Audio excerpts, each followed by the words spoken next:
Hi guys, today we're going to show you how to kick a soccer ball, focusing on foot placement and setup. Here we go.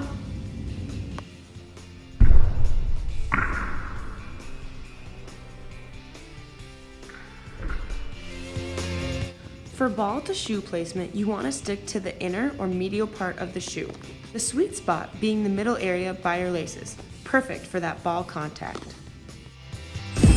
To set up, stand in front of the soccer ball, then take 2 steps back and 2 steps to the right or left, depending on your dominant foot.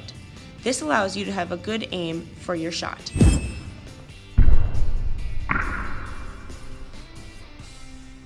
For an optimal shot, keep your head and shoulders up, find your aim, get a running start, then plant your opposite foot to get full momentum. Then watch the ball fly.